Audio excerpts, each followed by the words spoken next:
Hey everybody, I'm Ivonix, and this is Lake of Voices. We have presumably made it to the halfway point, so we're gonna keep soldiering on ahead. Where we left off, yeah, we're on the island in the center of the lake now, and Kinka says that we should eat something soon. Margaret, do you have enough supplies?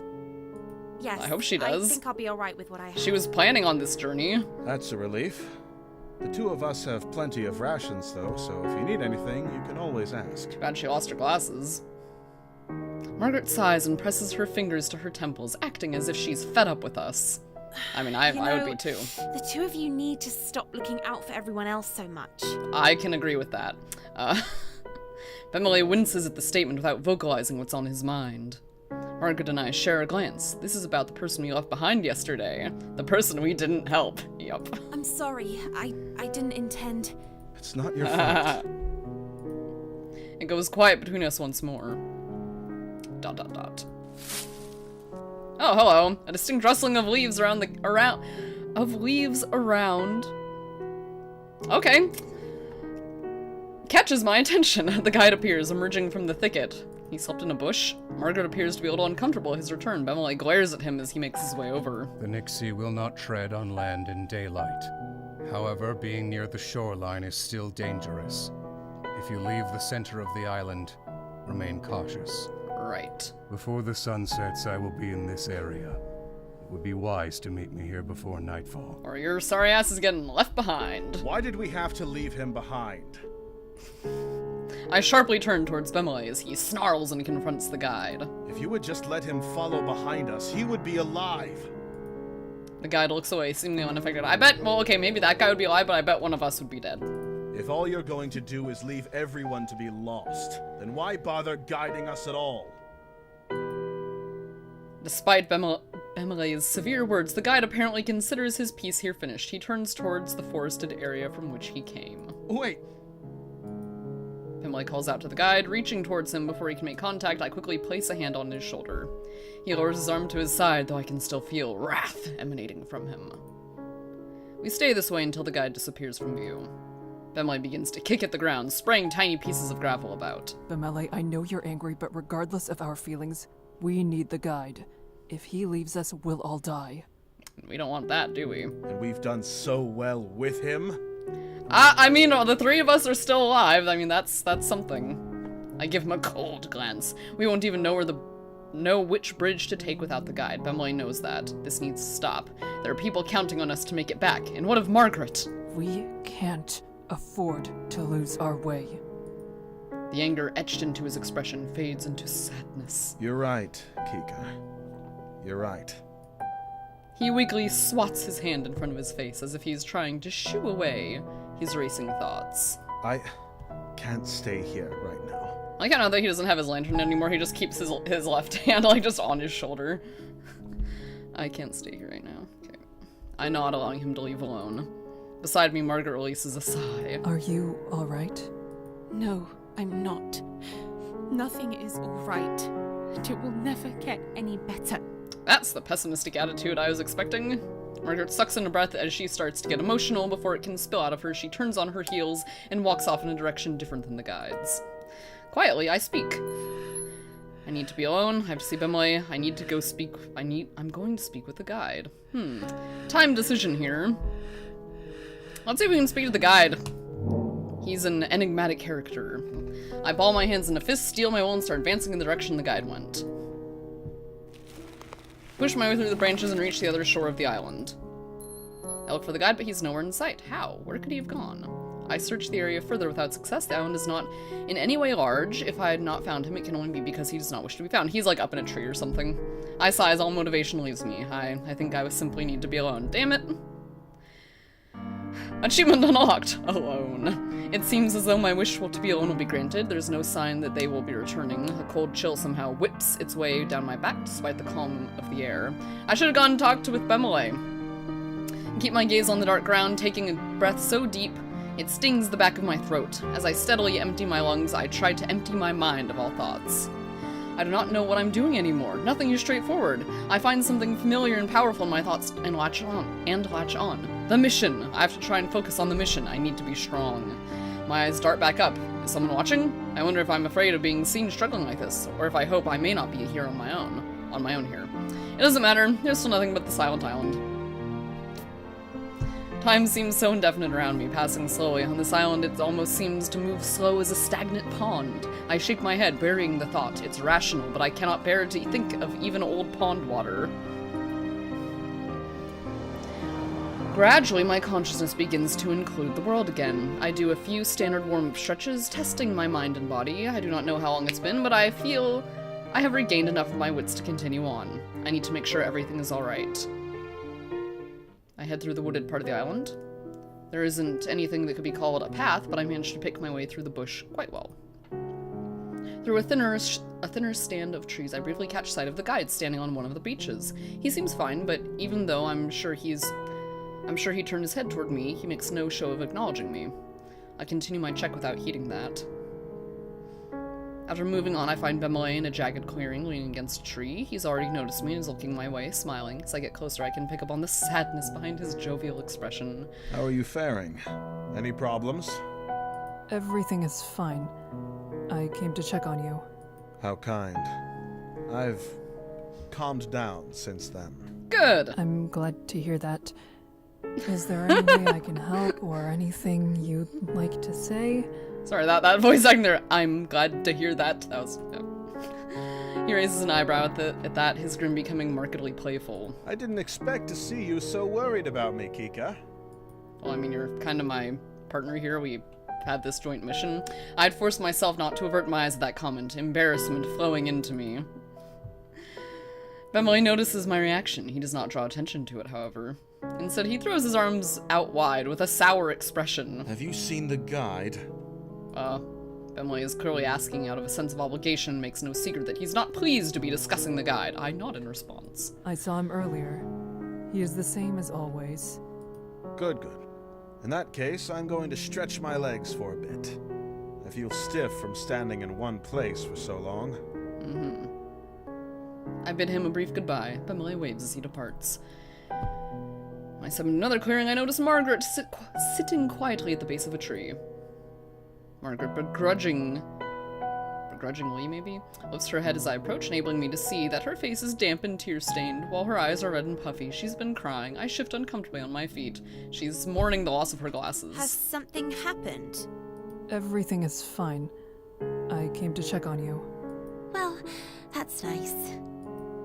She speaks somewhat curtly, but at least she no longer seems as depressed. I'm happy to report that everything's in order on this front. I'm glad. Of course, I cannot fully believe that. Margaret isn't saying what's actually on her mind, but I have no way to truly reach her. Is that everything? I suppose it is. My words come out slowly and hesitantly, as though she might change her mind if I bide my time. I want to do more, but I cannot think of what else I can do for her. Then goodbye. Okay, bye. If you need anything, I will be close by. Yes, thank you. I'm sure I'll see you soon.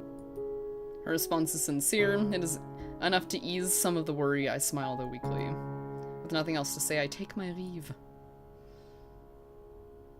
I find that I've been pacing back and forth for quite some time. I finished my check a while ago, so now I have nothing left to do but aimlessly wander. I'm overcome with restlessness. This island may be safer than the bridges, but it is far from enough to ease my mind. I quietly sigh and decide not to wait on my own. If I go back now, whoever I encounter will know that I don't want to be alone. That is more troubling than simply staying where I am. Yeah, I can't- no showing weakness. I sit down and silently listen to the ambience of the island as I wait for time to pass. I can only hope this will all end before I can no longer keep myself together. The sun begins to descend in the sky, and the light starts to fade into the fog. I feel relieved that it is almost time to leave this island. A chill slips down my spine at the thought of what comes next, however. Bemele and Margaret soon arrive. Upon seeing me, she tries her best to greet me, though it's clear she's not doing well. Bemele gives me a half-smile as he waves. Hello, Kika. Hello there. I wave back at them and walk over. I'm glad they are here. I don't want to be alone any longer. Hello. The atmosphere grows tense as the quiet stretches on. Margaret shifts around. Bemele seems torn between saying something and keeping the silence. Before too long, the guide arrives. His presence snuffs out all chance of conversing definitively. I keep my focus on steadying my breathing, bracing myself for what's ahead. All of us wait in an uncomfortable silence until night falls. We stand as one, forming a vigil of sorts. Our remaining lanterns illuminate the dark, prepared for tonight's journey. And yet the way forward does not appear. The bridges haven't risen from the depths. Uh-oh. I glance to my side. The guy doesn't look at all pleased. The corners of his mouth have a harsh bent as he briefly loses himself to heavy thoughts. We must go to the shore. He doesn't offer an explanation for why. Instead, he goes on without us. I follow after the guide, my forehead creasing with swelling worry. Behind me, I hear Bemelé's and Margaret's unsure footsteps. The four of us press onto the shore. The dark waters lap at the edges of the sand, and as expected, the maze is still hidden beneath the surface. The guide grips his staff tighter still, his knuckles turning ghostly white. He sucks in a breath of air like he is about to speak, but he hesitates. We all stare at him expectantly. After a moment more, the guide is fed up with waiting. Bridges are late. If they don't arrive as soon as darkness falls, there's no telling exactly how long it will be before they do. Well, shit. Bemelé's face immediately sours, and he isn't able to stay silent about his face. About his feelings. How did I swap those two words from, like, opposite ends of the sentence? Immediately sours, and he isn't able to stay silent about his feelings. So we're going to waste our time standing idly by. There's hardly enough time to make the trip as it is. Yeah, we're fucked. Complaining won't make these bridges come any sooner, though I sympathize with your frustrations. The wait had already been tense as it was. Not knowing how much longer it will last makes it that much more dreadful. Time is by far the least of our worries. On the bridges we are constantly moving, which makes it easier to avoid the prowlers. However, this island does not offer that luxury. We're trapped here. Next, you're gonna climb out of the water and eat us. My body goes rigid as his words sink in. More importantly, the bridges are raised above the waters. Nixie have difficulties pulling themselves up onto the bridges. The soft sloping of the shore will allow far more prowlers to drag themselves towards us. Not all will be as dangerous as the ones we've encountered thus far. However, we could easily be overwhelmed. A pit forms deep in my stomach. I stare at him aghast. I had no idea the situation was that dire. I glance from the waterline to the trees. What I'm looking for I don't know. A sign of what might be to come, perhaps. I wonder if those fires had anything to do with this. Yeah, he pissed off the bridges by setting them on fire. Bemelé's words are biting as he wonders aloud. The guide answers Bemelé firmly, wanting to put an end to his speculation. No.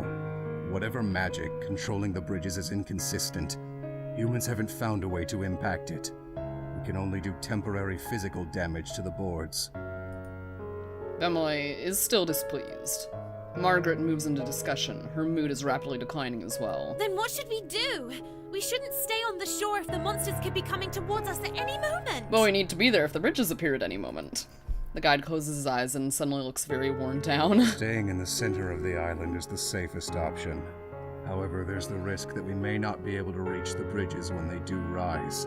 Prowlers could have taken full control of the shore by then. This guy's just tired of our shit. Remaining here with our lanterns will ensure the prowlers cannot move freely. Sweet. My brows involuntarily knit together. I don't like the sound of taking additional risks in an area that is already so dangerous, but our options are thin. I will not be kept on this island for another day, so the shore is where I will be. You may wait at the edge of the forest, or even at the center of the island if you fear being attacked.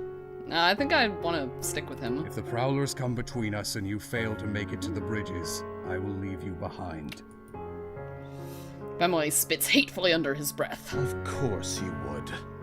I mean, it's nothing less than I think we should all have come to expect by this point. True, generosity is not something I would expect from the guide, but that is not the conversation we need to have at this moment. The guide has made his decision and we must make ours. If you were staying by the shore, perhaps I could be positioned somewhat further back from you. And then the others could stay further back still. Just That stay would by the keep us guide, come on. safer, without having any major gaps of darkness between us and the shore. I'm gonna save here in case there's like a decision. Return. Okay. Good suggestion, Kika. I'd say that's likely our best option. Just stay We by don't the have time guide, to you come up with any other way regardless. idiots. Settled on the matter, the three of us begin to move away from the guide. He pays little attention to us, instead silently fixing his eyes on the water. Take my place in the middle of the shore while Bemelé and Margaret hover closer to the island's core on the line between dirt and sand. After getting a sense of where they are, I turn my gaze ahead. Uh-oh. They're coming. At the first, I think I'm being fooled by the fog. There are several white dots playing along the edges of the water. It's the Nixie. Dark globes begin to surface and I see them for what they are. Eyes. So many white, dribbling eyes gleaming sharply against their pitch-black bodies as the Nixie bob up and down. They surface and disappear in a loop, each time more sets of eyes and closer, surveying us more intently. Then they cackle! The sound is atrocious, gurgling, then turning high-pitched as they seem to take full stock of us. The lights in their eyes somehow seem brighter as the first of the Nixie dig their claws into the sand and begin dragging themselves up upon the shore. I plant my feet firmer.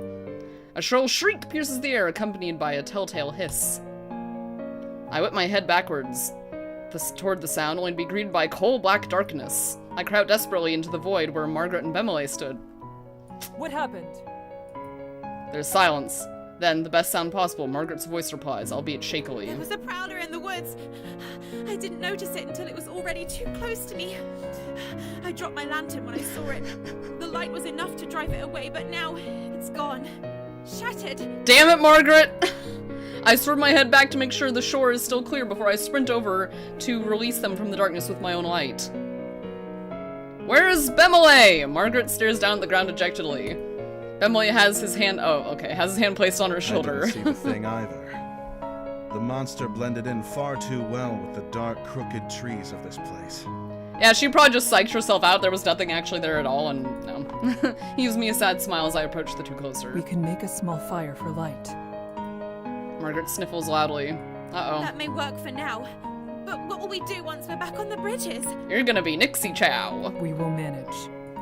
I speak firmly, trying to assure her I can't even guess how effective the attempt was. Bemele begins to gather dry twigs, stones, and grass to craft fire with. Margaret moves to help him, though she still looks terribly upset. I feel awful, it wasn't her fault. We dig a few inches down in the sandy soil before making an edging with rocks. To stop the fire from giving us a repeat of last night, I layer the fuel quickly and light a match at the base of the pit. Margaret stokes the fire with Bemele feeding in twigs. The grass ignites easily and showers the area with enough light to keep anything else that may be lurking in the forest at bay. Just make a tiny little circle, semicircle fire pits behind you. I release a discreet sigh. We're truly lucky no one was injured or lost during this ordeal. Except for that guy we left behind. I keep that thought to myself, however, hearing it would only make Margaret feel worse. You should go back to your position, Kika. It will all be for nothing if we can't make it onto the bridges in the first place. Let's just all go stand by the guide. I don't... Okay, whatever. Right. I force myself to sound bold. We're going to get through this. Margaret attempts to smile at me and Bemele waves as I cautiously back up to my original position. I return my full focus to the shore. As we feared, this is becoming a pressing situation. More prowlers rose from the waters while my attention was on those two. They've surrounded the guide on both sides. The only way to gain distance from them would be to delve further into the island, yet the guide shows no signs of giving up his position. Here Mainsbury is resolving to keep all the monsters near him in his sight. I grow more unnerved the longer I watch this. The guide seemed impervious to the dangers of Sinlos. This is the first case where I can't tell whether he will continue to be fine as always or not. It's a distressing notion.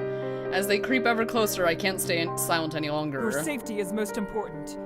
Consider retreating. He doesn't face me, but replies. I cannot do that. Nixie recognize signs of weakness. Backing away will only increase the odds of them attacking. I grip my lantern tighter as I swallow hard. What can I do? Uh-oh. As if to answer my own question, a thought whispers into my mind, and I look down at the lantern in my hand. I could throw it! No! As long as I don't let it go too far down the shore, it doesn't seem plausible that a Nix could take it. But if I do lose the lantern, especially after Margaret lost hers only moments ago, then the only one with a fucking lantern is gonna be the guide, and we're all fucked. Watch! I can't act rashly here. The guide has managed through every situation we've been through, as well as countless others we did not bear witness to. I resolve to continue with what we've planned and keep my position. Probably should have saved for that, you know. Oh, well, without flinching, the guide keeps hold of our position on the waterline. I periodically switch between watching him, the others, and the rest of the shore. As I scan the forest, there's a stinging groan. Was that the guide? It can't be! I stand rigid in shock, a painful prickling sensation going down my back before whipping around to face the truth. He's crouched low to the ground, staring forcefully at a group of Nixie head-on. There's a whole other group of monsters rapidly crawling back into the water. What? Hey! I step forward with a shout, but he puts out Out one hand to halt me, I do not go further. I and those creatures motionlessly watch for what he will do. His fingers curl tightly around the upper half of his staff. With great effort, he begins to rise to his unstable feet. Well, shit. The moment he is fully upright, the guide aggressively swings his lantern at the encroaching Nixie. He catches them completely off guard. They weren't on guard already, and they scatter to rejoin the rest in the black depths. The guide crumples back to the sand unceremoniously. I can hear his ragged breaths as he regains his composure. What, they like cut him or something? He tugs at one side of his cloak, bringing it close around himself. It covers up a dark, growing stain creeping through his right pant leg. It's an unfortunate description there. Okay, even while collapsed, he seems compelled to hide his fragility. Is that admirable or saddening? I do not know anymore. The guide roughly pulls himself back onto his feet and forces himself to remain standing. The rest of us must remain strong as well if we are to survive this night. Gripping my lantern, I watch over everything and everyone in sight, vigilantly.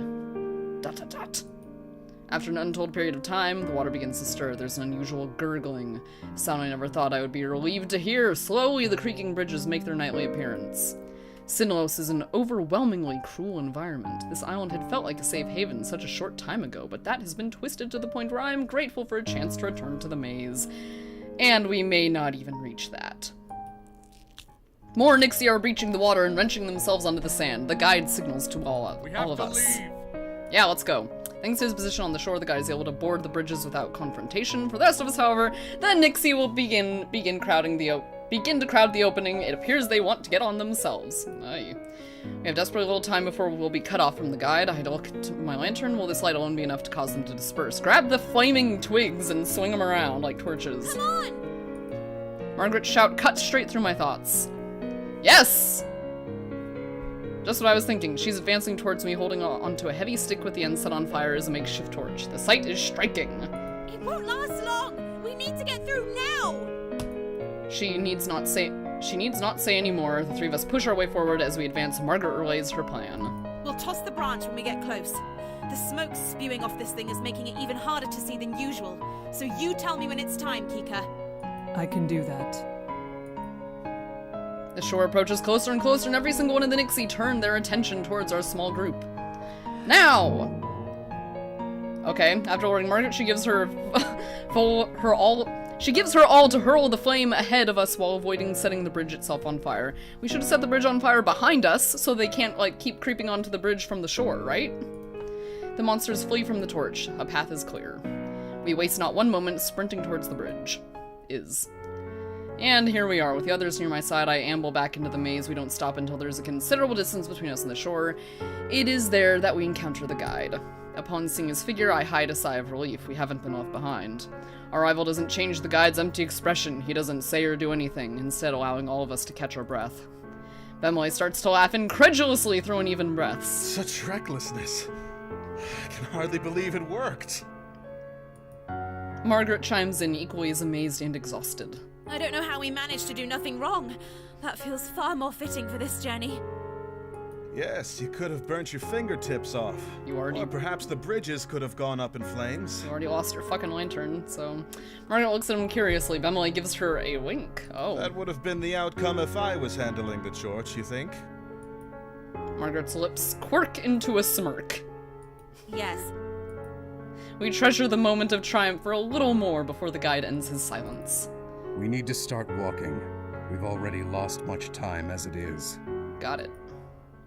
Almost as soon as he finishes his statement, he stumbles, nearly falling back down. His hands slip down the shaft of his staff as he sinks to the ground. He gasps under his breath. Fuck, dude. Are you alright? Is there anything we can do? I don't have much, but I could still clean and wrap it. Yes, take your pants off for me. I take a few hurried steps closer. I reach my hands out towards him, which he curls away from like a barn cat. He turns his gaze up at me and shakes his head. I tended to it myself when you were still on the shore. Really? Didn't look like it. Moments tick by as I stare at him, growing ever more nervous. As horrible as his injury is, the larger situation at play is dire for all. It is a weight bearing down on each of us, threatening to bring the entire group to its knees rather than only our lead. We can't stay here. Are you able to walk? He eyes his feet with gritted teeth and clenches his staff tighter. Not like this. Shit. A beat of quiet passes before he continues, his voice slightly ragged. Maybe I should have thrown the lantern, fuck. I have a way. It will be enough to get to the other side. What do you mean you have a way? Shaking, he removes a hand from his staff and reaches into his cloak, searching for something. I have little other choice but to watch as he searches his pockets. The panic that we thought was past starts creeping back in. He retrieves a small vial with a viscous liquid inside, swishing it slightly as he holds it up. I peer at it curiously. Drinking this will numb the pain. Oh. I'll be able to ignore that my leg is injured for the time being. Alright, I analyze the vial hesitantly. I'm pensive as I mull over the possible other effects it could have. Yeah, it's gonna make him high and he's gonna get us lost in the bridge maze. Something that potent would be a miracle drug if there were no downsides along with the positives. Is that safe? It must cause drowsiness or have some kind of impact on you. Not to mention, pushing your leg so hard when it's in that state could permanently ruin it. He regards me as his lips twist partway into a snarl. My leg isn't broken. It will heal without issue once I'm able to treat it. In order for that to happen, however, I need to live. Right. I flinch slightly. He wouldn't usually snap at such a question. The pain must be truly getting to him. What about side effects? You didn't say what they were. Bemley steps in closer to the guide, his question harsh enough to be a demand. Bemley's trust in the guide has steadily declined since the first night. With the way he's acting, I cannot ignore the sense that it may come to a head before the journey is over. Uh-oh. The guide levels a deeply unimpressed look at Bemley. He then sighs, raising the bottle up so that it is more visible. He swishes it almost impatiently. It can slow reflexes and cloud the mind. Well, fuck. Immediately, Bemley's eyes widen incredulously. Margaret quietly gasps, bringing a hand to her mouth. The guide heaves another sigh, though the pain in it makes it sound more akin to a groan. He is still impatient with the group's delays as the time marches on. I mean, I'm pretty impatient with the group's delays too. I will only be taking half a dose. It won't ease all of the pain. However, it will reduce the odds that I will be notably impacted by any adverse effects. I know how you feel about others coming close to you. But is that truly the best solution to a situation like this? You need to be clear-headed here. Margaret looks at the bottle, and then at him, skeptically. Bemley takes another heavy step forward. He meets the guide's eyes stonily. No. You can't drink something like that. I'll carry you. Haha. Bemley presses forward, encroaching on the guide's personal space. The guide visibly shrinks back again, however he can't hobble much farther away due to his injured leg. Am I gonna have to make the decision to be like, okay, take your medicine or don't? Let's save right here.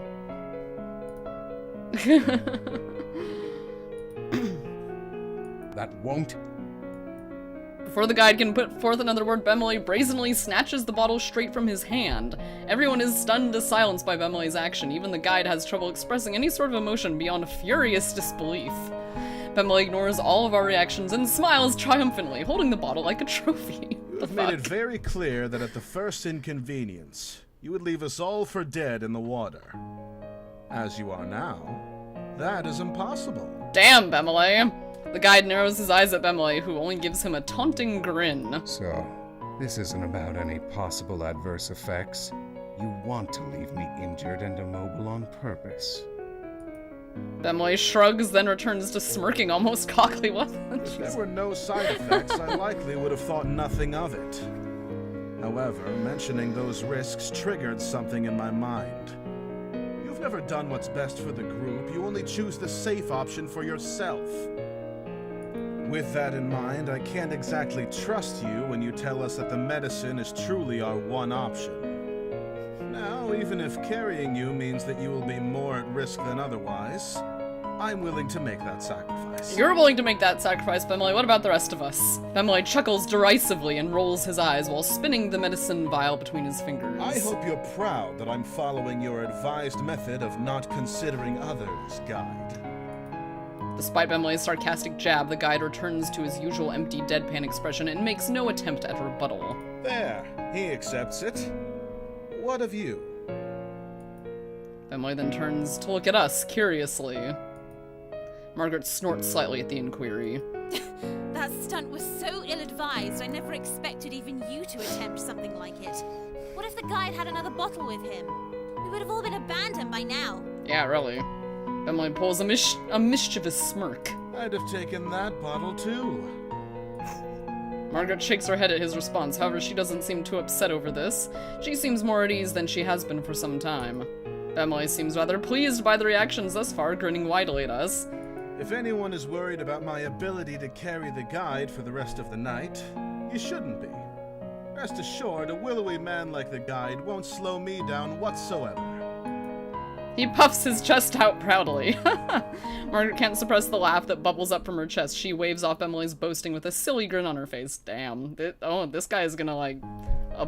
if any opportunity to abandon us, he's gonna be gone. You are an absolute buffoon. Emily faces me expectantly. The guide also levels a steely gaze in my direction. Dude, I fully acknowledge that my companion here is a dumbass. We may be having a bit of fun getting the upper hand on the guide for a change, but if we don't go back now, we never will. Though, do we truly need to?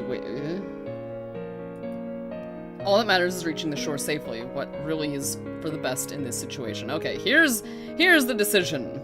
I bet. I'll save over that one. Okay, let's see. Let the guide have his medicine, Bemele. Let the guide have his medicine, Bemele! His expression immediately falls when I say this. He stares down at the bottle in his hand dejectedly. I sigh. I don't enjoy dashing his hope of not being completely at the mercy of the guide. However, this reckless behavior is more likely to get all of us killed. He cannot carry a man for this entire journey, and if the guy is in pain, it's probably going to be just as bad as if his mind is clouded by medicine. I'm aware that you have good intentions, but having a mutiny on our guide is going too far. Considering the state he is What'd I say? It's possible that his mind is clouded already because of the pain. What if he is no longer able to keep his eyes open after a while? If the guide cannot take care of himself, then he won't be of assistance to anyone. Emily scans me, and I can tell that he still has reservations over my argument. I can't blame him. The guide will not give up on his own life over some pain, yet I stand by my reasoning and look at him firmly. Emily looks at me and then back down the bottle. The others start to grow nervous over our battle of wills. Hand back the medicine. The guide won't leave us behind as long as we follow diplomatically. We all must cooperate. We focus our sight back on the guide, realizing he's become the center of attention. He haltingly gives us a nod. Bemele clicks his tongue a few times before doing as I asked and handing the vial back to its owner. He feebly accepts the glass and uncaps it, downing half the vial without wasting any more time. I feel confident that the guide will continue to show us the way. However, Bemele starts to grow frustrated when the guide does not immediately speak, pressing his heel into the wooden board below in anticipation. The guide softly rests his forehead against the side of his staff. His eyes droop slightly as he relaxes his muscles briefly. He waits patiently for the medicine to kick in, forcing the rest of us to do the same. After a brief pocket of time, the guide's labored breathing steadies and he slowly pulls himself up onto his feet with his staff as leverage. Despite stumbling slightly and trying to get up, the spike in energy he receives from the medicine is noticeable. We must continue now. Alright, let's get this show on the road. He doesn't waste that strength communing with us further, instead turning his back towards our small group, and with that brief statement finished, he starts down the bridge. I can still see him limping. I cannot deny that is worrying. He's already taken half the medicine. Would taking enough to properly walk be so much of a risk? Probably. I begin to fall after the guide, and the two with me fall behind, making sure to stay within the safe harbor of my light. Once I'm near him, I notice that he isn't becoming more stable in gait. I ponder over whether I should mention my thoughts to him or not. Uh-oh. Let's say nothing for now. I bite my tongue and let the thought go. Now is not the time to be making even more of a fuss. The guide knows how to manage these types of situations. Trade another discussion will waste more of our time and accomplish nothing. It's already been settled, and I need to keep it that way. Our group moves at a much brisker pace than the previous night. After the exchange that just took place, the mood has sunk low into a murky pool. Not a word is exchanged between us. The only sounds that accompany us are the whispers of the demons in the lake and the pounding of our feet hitting the wood. After some time, we encounter a strange bridge. The oddity is noticeable immediately. The boards bend inward and become far narrower than the other bridges we've come across. Uh-oh. The guide marches forward with no hesitation while the rest of us awkwardly halt in front of the unknown path. He calmly walks in the center of the boards. Half there, he begins to wobble! I suck in a breath as I can only watch. To my relief, the guide is able to steady himself and make it all the way across without another hitch. Now it is our turn, and with only a single lantern chair between us, we have to be mindful of how to cross without leaving anyone in darkness. I will stay in the middle. One of you will lead while the other goes behind. ponder over what positions to take. The person in front could potentially stall the others or bump into us. So it seems important to send someone capable of crossing without stopping. Emily, more likely than Margaret. Because, I mean, Margaret, she doesn't even have her glasses. All that. Yet, it may also be better to send someone who could possibly be left behind first to ensure that doesn't happen. Huh? I look over to my two companions who also seem pensive over the decision. None of us want to make the wrong choice. I hope dearly to myself that we're exaggerating how dangerous crossing this thin bridge will be. If no one has an opinion on the matter, I would like to Okay. go last. It would be easier for me to match someone else's steps than to walk without a lead. Okay, sounds good. Emily nods and gives her a slight smile. If that's the case, I will gladly go first. Alright, with the ordering decided, the three of us carefully start to make our way across. First, Emily steps onto the narrow bridge. A few seconds later, I follow after him, and after a pause behind me, Margaret also starts going across. As we inch our way across, something strange starts to happen. I notice the bridge start to bend down to the right. I suddenly realize that the weight of all of us is stressing the support beams. Fuck. The others have noticed as well, as sounds of alarm resound from both in front of me and behind. I speak in a hushed whisper, trying to remain calm. We need to focus on keeping ourselves centered. We can't let the bridge tilt. I think over our predicament. I can't leave Margaret behind. There's nowhere for her to go, with no other source of light nearby. Bemley could try going by himself while we keep still. We aren't close enough to the guide for Bemley to remain in light completely, however, with only him moving, hopefully the bridge will remain stable enough for him to cross it quickly. With him safe on the other side, we will have an easier time keeping the bridge from bending again. I can't be sure if it's worth the risk, though. These concerns may be a knee-jerk overreaction to seeing a sign of danger. If all of us go slowly, it's possible we could still cross together. Bemley, go without us. Let's actually say something for a change. I hastily share my thoughts on the matter with the other two.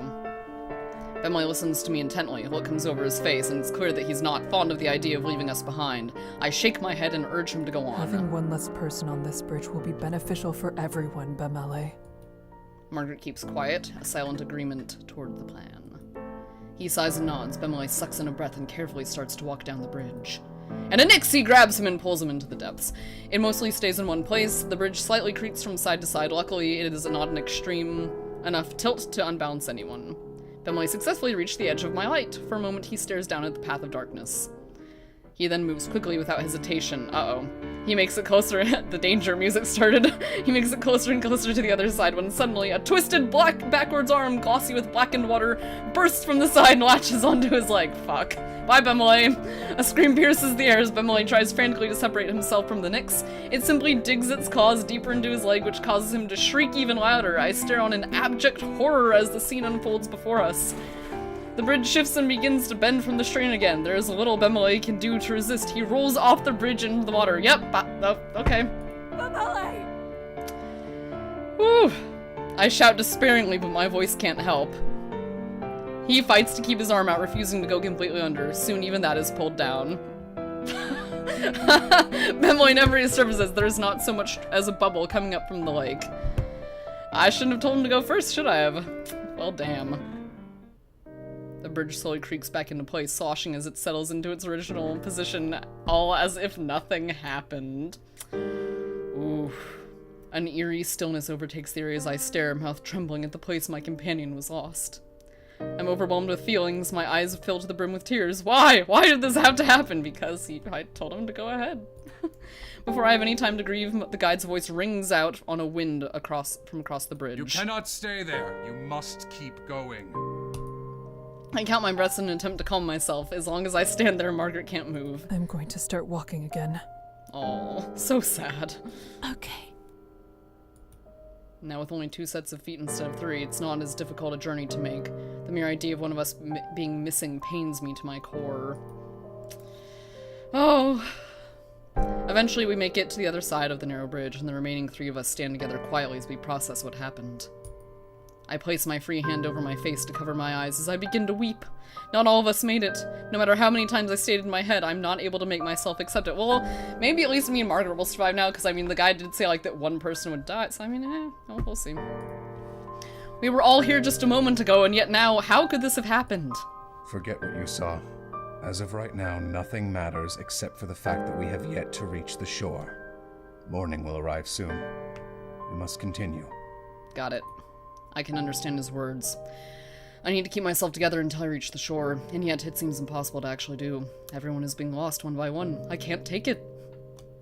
Margaret huddles close to me. She's also sobbing quietly into my shoulder. I can hear her faintly whispering apologies over and over like a heartbroken mantra. The guide taps the base of his staff into the boards, not allowing us to become lost in our sorrow. Margaret sniffles and wipes the tears from her eyes. She begins to walk forward. She looks behind her to see if I'm still remaining close. I manage to make myself take a step forward. My stomach twists as we simply have to move past the death of another person. For the second time. It's so cruel. I mean, we never actually saw the other guy die. It was just kind of implied that, yeah, he's gone. Bemele was a wonderful guard and a wonderful person. He was striving towards so much, but it was all lost in a moment. I'm sorry. I'm so sorry. After hours of navigating the web of bridges, the faint silhouette of the shore creeps into view. It seems unbelievable that the end is in sight. Even that wisp of hope does little to ease the ache inside me. I still feel hollow inside. Those of us remaining continue in the direction of the shore, and the darkness around us begins to break. A seed of worry sprouts inside me. Will we make it? The guide ahead seems to have no sign of concern on his face. I hold on to the hope that we will be able to make it through. ... We near the very end of the bridges. I can smell the trees and the earth, and even through the fog I can almost count the remaining bridges between us and land. Ah, fuck. But between the end and us, a prowler appears. Margaret releases a distraught sigh. With her free hand, she rubs her eyes in exasperation. I eye the monster intently. It makes no move to leave us, so I turn to the guide instead. Here, take my lantern. Once it's scared off, we'll make our way to the shore. It shouldn't be an issue with it so close by. The guide says nothing, however he extends his hand to accept my offer, and his aim is off because he's on pain meds. I feel my body tense for a moment before relinquishing my light to the guide. It's not much farther. I'm sure we can make it. The guide slowly steps ahead. He and the creature brace for confrontation. Margaret and I stay close enough to the guide's back to keep from being left behind in the darkness. I mean, it doesn't really look too dark anymore, but okay. Be ready to run. Don't get left behind. Got it. He then darts forward and launches my light directly at the prowler. Makes a snarling hiss as it retreats, defeated back into the black waters. Good thing I didn't throw that lantern before, even though, I mean, I might have not lost it, but who knows. None of us waste even a second looking back. We push forward. I race across the bridges, desperately trying to keep the guide's light-edged figure in clear sight. I run as fast as I can possibly manage without slipping on the boards. We run across the entire way, spurred on by the shoreline rapidly approaching. Miraculously, I feel my feet plunge into dirt. I stumble forwards, nearly collapsing onto the ground while trying to catch my breath. It feels as though I've come out of a long dream. We made it. Margaret cries loudly, unable to contain her emotions as she reaches the shore. I rest there quietly for a few moments, taking time to allow my breathing and emotions to settle down. Finally, I look up from my lap to see Margaret standing ahead of me. Her face is buried in her hands, however, it's out of disbelief rather than sorrow. It's been countless times in the past 2 days. She lifts her head out of her hands, and the both of us make eye contact. No words need to be exchanged between us to know what the other is thinking. I'm glad for it because I'm not sure I'd be able to speak even if I needed to. ... The sound of sloshing and wood lurching captures our attention as the bridges begin to sink. In a few minutes, only the lonely dock is left. With that, the guide walks towards me. It is time to leave this place. There is nothing left for you here. Indeed.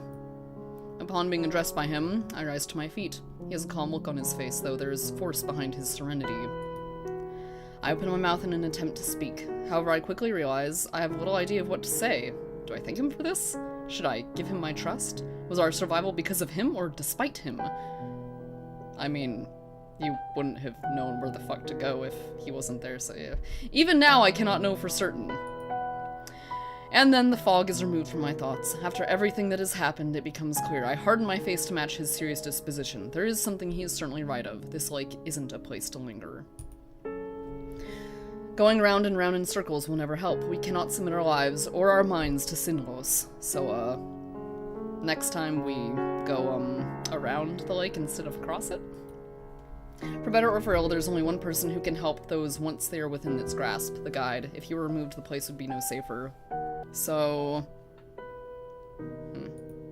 What I must do, if I truly want to defend others, is keep them from coming here at all. When I return to my village, I intend to make that information acutely known to our elder.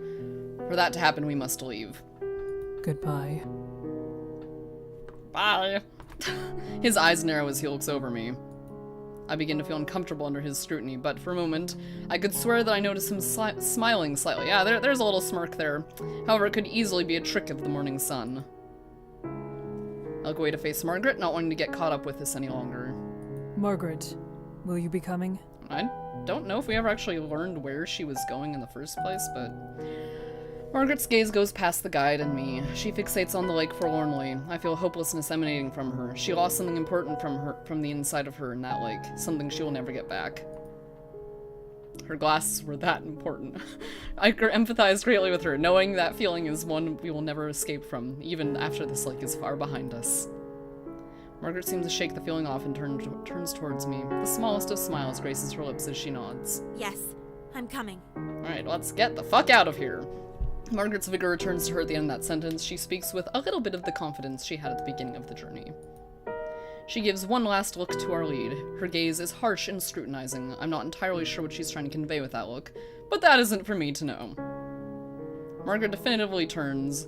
She then walks towards the forest. I can't help but wonder what will become of her now. Perhaps she will tell me someday. Despite the firmness I so painfully tried to have, my heart starts to waver. Bemele? Lou? Is that is Lou the name of the guy we left? Did we learn that? I don't even remember if we actually learned that. Oh well. They're both still there. I wish to give them a proper farewell. I want to do something. My eyes begin to water and I almost turn back around and just take the guide's lantern and chuck it into the water. No, it is done. I need to remember that. They would never want me to ascribe their lives to Sinlos. Nothing would disgrace their memory more. I will keep them in my thoughts without allowing the lake to poison me.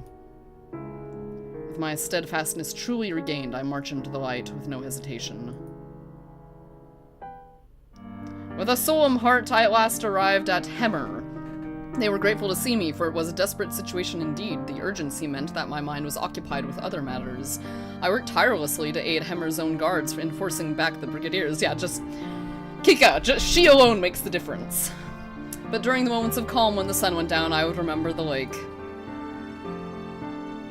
The villagers were alarmed when I arrived on my own, but it did not take them long to guess what must have happened to Bemele.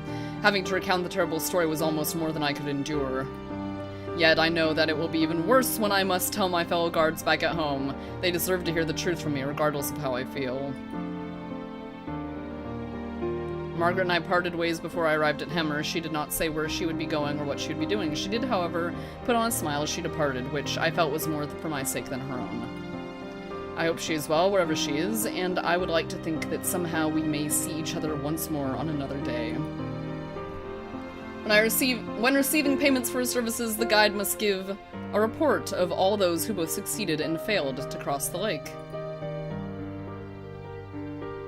I was finally able to learn the name of the stranger we had met on the bridges. Lou! Okay, so I guess, yeah, I didn't think we had learned his name in that brief encounter. As the guide predicted, he did not survive. He had requested to cross and been denied. He must have been truly desperate to attempt the crossing alone. I can only pray that those who cared for him will learn the truth of what happened. I have not heard nor seen the guide since then. He will remain obscured in that realm of fog and fear, a mysterious light off in the distance that is ever out of reach of the real world. I worry about when I must return home to my usual life. It will be difficult to continue as things were before. One thing I know for certain is that my village elder must be told that no one is to cross Sinlos again. Ever again! Yeah, well, I mean, why the fuck would you not just go around? Jesus Christ. I have already told the Hemmer leaders the same. Not a single person should have to experience what we did. Its darkness will remain with me for the rest of my days. Though so much was lost, I try to believe that our lessons will keep others from suffering the same way, and in the end, something will be gained. Achievement unlocked! Pain! Wow. I guess that's, I don't actually know how many different endings there are, but, obviously, I mean, with all the different decisions that you can make, there were a lot of potential for a lot of different endings, I think. I mean, I like the... What I like about the game is, like, I like the music, I like the artwork, I really like the setting. It's like that's kind of it's a really kind of cool concept for a horror story, like a horror setting, something like that.